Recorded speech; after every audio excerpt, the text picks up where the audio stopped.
What is up, 2K crew? Yes, it's a little bit different of a look, different look this week. Is 2K's alive? Where is he? Did we get in a fight? Well, you're just gonna have to sit back and relax and find out. But, ladies and gentlemen, it is podcast day, and we have a fantastic show. And you notice I said we, because on the phone we have Mr. Kyle, 2K's Kaler. What's up, brother? Or I thought we did. Kyle, you there? Okay, well, we've lost Kyle. No big deal. Let me see if I can give him a call back here. So please hold. While you're holding, why don't you guys go ahead and, if you're on the podcast side, go ahead and drop a like and give us a follow. There he is. Yeah, hello, sir. Hello. There you are. I was just introducing you, and I couldn't hear you, so I was like, "Oh, well, we'll give it another shot. Yeah, I mean, we talked the whole time right before we started. And I was worried about my service, and everything was good. And then as soon as we start, you cut out. Yeah. You know what? It does look like our audio is fixed from last week, by the way, so that's a huge bonus. But like I was saying, everybody, go ahead and, if you're on the YouTube side, go ahead and subscribe, drop us a comment so we can feature you on the show, and let's get a conversation started, ladies and gentlemen. And with that being said, if you want to, obviously the likes, the subs, the comments, whether on the podcast side or the YouTube side, helps out the channel immensely. But if you're feeling extra saucy and extra generous, please go to buyturboabeer.com. Buy Kyle and I a beer. You'll help financially support the show, and we'll give you a big kudos and a shout out on the next show. Well, 2Ks, are you pumped for this fantasy football show? Because I know I am. I am. This is like one of my favorite things that we talk about. I mean, we say it all the time how much the both of us love baseball, but when it comes to fantasy football and just starting, and you feel the fall coming, and just knowing that you're going to be able to watch football now basically every Saturday and Sunday for the next 16, 17 weeks. This really truly is probably my favorite time of the whole year. Well, that our followers and our listeners both know that you're pretty much addicting to drafting things. Yes, so this is right up your alley. Yeah, I want to draft everything. I mean, if I could draft in every single sport, that's my thing. All right, well, we're gonna jump into this, head first, because it's that time of year. If you haven't drafted your fantasy team yet, I have a feeling it's going to be happening very, very quickly, because this season is rapidly approaching, ladies and gentlemen. Not only is NFL season, we've seen some really good preseason NFL, but college is knocking on the door. MLB playoffs are knocking on the door. So this is my favorite time of year, 2Ks, hands down. Yep, totally agree. And for those of you that are watching and or listening, I guess I should say, just another, for those of you that have been following us for a while, this is our third annual Turbo and 2K's Fantasy Football Challenge. So I do want to thank the folks that got into that. And if we do get enough interest, we'll start another one. So we have 10 now. If we can get, because 2Ks and I will play in both leagues. If we can get 8 other people that are interested, we'll fire up another league. Why not? And got a comment here from Jeremy Warren. It says, high school football is going strong too in Indiana. Yes, sir. And I saw your post with your 2 boys. Jeremy's son, if you guys didn't know, is a stud athlete, but not only a stud athlete, a stud quarterback too.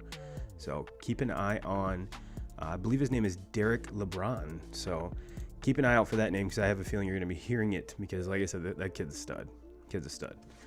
But we're going to jump into some fantasy football hacks and some kind of what if scenarios. I'll throw some to 2K, so he'll throw some to me, and we'll kind of give you our thoughts. I mean, granted, everybody has their own quote unquote system when it comes to drafting fantasy football, but I've had some littered success. 2K's usually is the perennial all-star between the two of us. So 2K's, you ready to do this? And I think we lost 2. Yep, we lost Kyle again. So we'll jump into some of these hacks here, ladies and gentlemen. And my biggest thing when it comes to what really kind of irritates me, because I used to run a league. I ran it for like almost 12, 13 years. And yes, there was some turnover with, with the participants, and yeah, but not really. The good core group of us had drafted together the whole time. So when you get in that type of situation, you kind of get used to everyone's drafting habits or strategies. And once we started the 2Ks, the podcast group here, or the league, I should say, there's a couple of us from that old league, but the vast majority of us are different, and that's kind of refreshing. However, it can be kind of frustrating, especially when you go into a draft. Your blinders are on, you're focused. Laser focused, and something happens, and something doesn't start going your way, and it can kind of throw everything out of whack. And my number one hack, excuse me, is to cough all over the microphone. But go into your draft having a plan. And for those of you watching, watching on the YouTube side, if you guys have, what are your top hacks? And let's see if we can help some fantasy players out. Even though I know, we don't want to give away all of our secrets, and I definitely, we're definitely going to leave some of that on the table. But you back, 2Ks? I think I'm back. I'm trying to get this figured out, but I think I got it now. All right. I was just jumping into, I was explaining to everyone how with the old fantasy league we used to play in, you kind of get used to everyone's drafting habits and drafting, schemes and stuff like that. And once we started the 2K league, it was kind of refreshing to get some new folks in there, some new blood, and kind of get on, see how their quote unquote system works. But you still with us there, brother? Yep, I'm ready. All right. So I was just gonna jump into my first hack, and before we do that, Jeremy has some tips of his own. It says, "Don't be afraid to take your guy, even if it's earlier than expected." And that's very good advice. What I do when it comes to stuff like that is I have my list of, like Jeremy said, quote unquote guys, and I'll go in and do mocks to kind of see where they fall. And again, this also comes back to knowing your crew. How do they draft? When do they take these types of players? So having like a hit list, or your top 10 that you really want, is always a good idea. But my first hack is stay your strategy. Keep your strategy. Don't let the flow of the draft determine what your next pick's going to be. If you have it in your mind that you're going to take 3 running backs with your very 3 first picks, and all of a sudden that third back is there that you want, and everyone's going, buck wild on receivers, always stay your course. What's your opinion on that, 2Ks? Yeah, I 100% agree with you. And it's one of those situations where it's so much easier said than done, because when you start seeing guys, because pretty much with about every draft you see, it's obviously running backs in the beginning. And then, and you might scatter in a couple wide receivers, some of the top tier guys. But it always seems like that, you get that first quarterback goes off, and next thing you know, it's followed up by 2 or 3 more quarterbacks that are going off the board. And the same thing happens with tight end. You see somebody go after the top tight end, and then everybody feels like they need to jump on that now. And so yeah, I 100% agree with you. You got to go into a plan and try to stay on that plan. But at the same time, these drafts, and that's what makes these drafts so much fun. And sometimes you get into them, and you have a tendency of getting the scatterbrain, because of just you get caught up in what everybody else is doing, and then you feel like you need to pounce on that position, and then a lot of times you get caught doing it way too soon. I 100% agree. And my biggest takeaway is, once you have your hit list or your top 10 or whatever you want to call it, put everything in a priority. Take, obviously, well, not obviously, but 9 times out of 10, your third running back is probably going to score more points than most of the wide receivers. So reach it to me, that would be in my eyes, if that was my draft strategy, getting a wide receiver above a running back like that would be, I would consider a reach. But it's all how you prioritize your players, and it has a lot to do with your scoring system, to be honest with you. Yep, So sure. that, I mean, again, that's probably one hack that, you know, I really don't need to, or we even need to talk about, is know your scoring system. I know ours is a little bit different than even a standard PPR, and there's even some that have, like, if your running back gets over 100 yards, you get a bonus. If your receiver gets over 100 yards, there's a bonus, and quarterback over 300. So they've made it so it's so customizable, which is the fun part. But if you don't know your scoring system, that can have the scoring system should impact the way you draft and how you draft. Don't you think, 2Ks? Oh, absolutely. You can every single draft that you go into, the first question that you need to know everything about how the scoring is done, because if you're playing in a typical, the typical standard league, it's so much different than the league that we play in. Oh yeah. And your entire draft strategy changes, and the way that we play, I feel like running back is a must. You need to hit running backs early in it, because with it being a point per touch league. But in a standard league, it's all about touchdowns. So to me, wide receivers are just as important in those leagues as your running back, because wide receivers score, a lot of your elite receivers score more touchdowns than your elite running backs. That's very true. And then you kind of throw in the Travis Kelce. Yep. He outscores most receivers. So Travis Kelce is just a freak, and no matter what the scoring system is, to me, I have Travis Kelce ahead of any wide receiver in the league. So. Oh yeah, and especially with his production at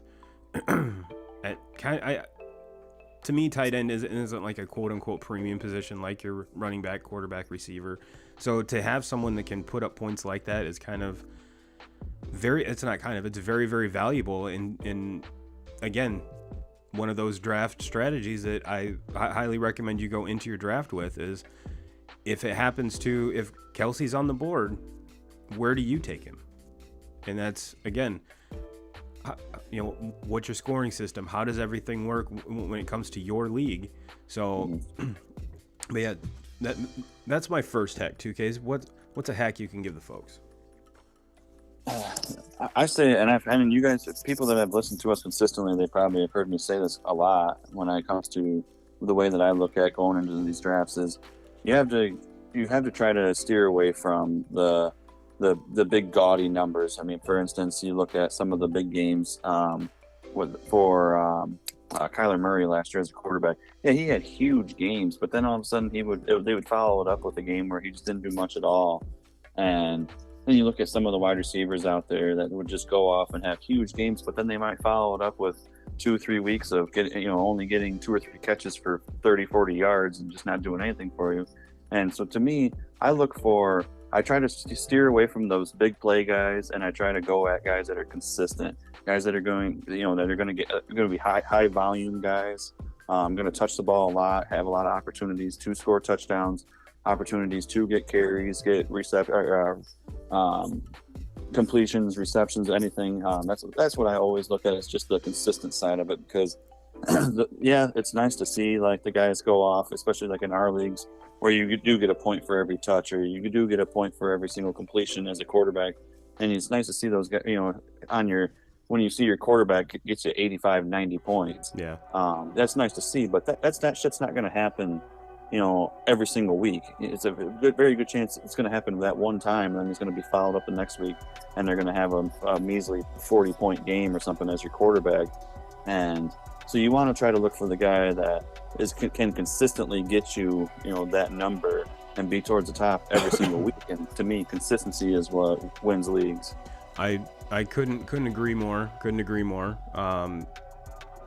But there, especially if if this is your first draft, second draft, you're still kind of wet behind the ears during this whole, or for this whole process.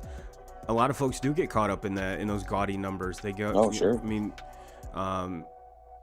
they take a look at the projections, and but any platform has gotten really good at projections.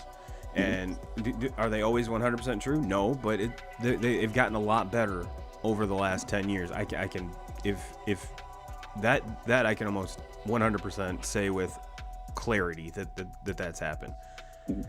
But when those can be so deceiving because it's folks try to, they draft players based on that, and then they expect those numbers every week, and it's like, no, well, if take a quarterback for instance, what division does he play in? What's the schedule like? Is it is it a like an Alabama type schedule where they play one hard team the whole year, or is it the second, first, second, or third hardest schedule? I mean, when it comes to stuff like that, always do your research on. I mean, obviously, when it comes to your top players, 2Ks, I mean, like your starters, I always make sure one of the things that goes into my thought process is how hard how competitive is their division. And to me that has a lot to do with it, because if you got a guy, like I said, it's take that, like Dak Prescott for instance, that their division weak as shit. Patrick Mahomes, that's a whole different division. That's a whole lot more competitive. So, and again, that's a pretty good example. Those are two players that are projected to have immense amount of points. But which one? To me, there's a whole array of different factors that go into me drafting a player. But like I said, one of the big ones is what division do they play in? What's their schedule like? And especially when it comes to quarterbacks, this is another thing that kind of factors into it to me too, is how good is their running game? Dak, everyone's saying that this is Zeke's resurgent year. This is the year that he's got to get it together, which I completely agree. He got his fat sack, so now it's time to earn it. And especially with Dak's shoulder or whatever the hell is going on with him now, taking some of that load off of him and giving it to Zeke is, in 2Ks, you as a Cowboys fan can attest to this. It seems like if Zeke goes over 100, the Cowboys win a lot more. Oh, when Zeke goes over 100, that means they're going to win pretty much every game when that happens. I mean, and look, like, I get it. What Dak was doing last year, obviously before the injury, as far as fantasy owners that own Dak, I mean, shit, he was